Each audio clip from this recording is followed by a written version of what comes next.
So I'm starting to bring in buyers, getting some kickbacks here, stuff like that, but nothing crazy. Like I was still really struggling. And I had already gone through training for real estate because I was talking to him. He said, get in. And I talked to Laura and she was like, I don't understand what's going on. You have access to the training. You're working for buyers, like finding buyers. You are my daughter. You should be the most successful student I have. Talk about pressure, right? Like you should be the most successful student I have. And I was like, okay, yeah, that's great. I'm gonna remove spotlight just because Laura's not there.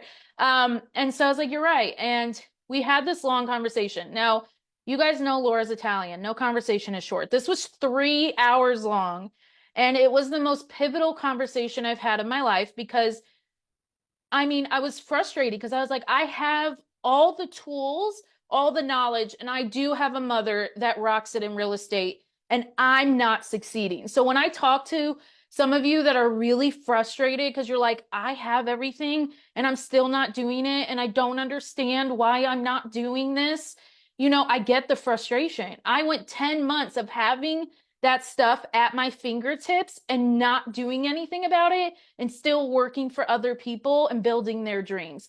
Like I've been there. I get it. I understand how frustrating this could be for some of you.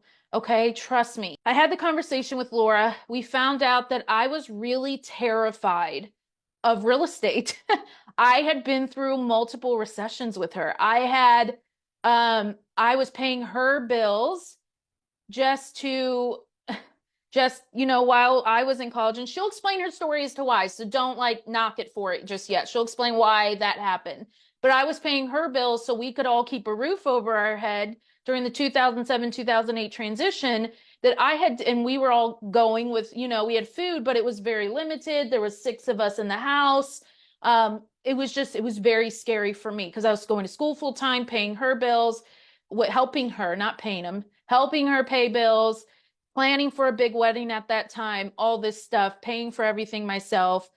It just was very, very hard. And so that had scared me into ever getting into real estate because at this point, he was 3, and I was like, I'm not going to put all my eggs in one basket and risk what happened and do this to Hunter, which is what happened to us kids growing up. I don't even know if Alex remembers a lot of this. She was a lot younger. So there was a lot of times where, we carried that. And so moving forward, we were talking, we had this conversation. She had told me what actually happened, and I'll let her share your story.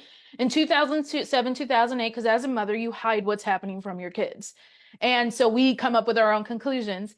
And she told me what to do if recessions ever happen again, her crystal ball. And it cleared the fear of I will always know how to make money even in a recession and be able to pivot myself, which is basically you have to innovate, you have to turn who you are.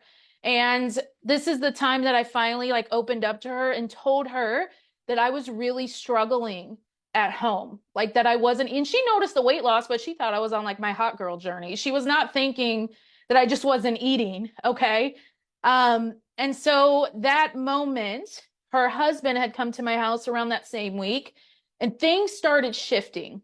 So that week after that conversation, or right before the conversation, which is what led to this conversation, was her husband came to my apartment jokingly, what kids do, they go to the house and open up the fridge.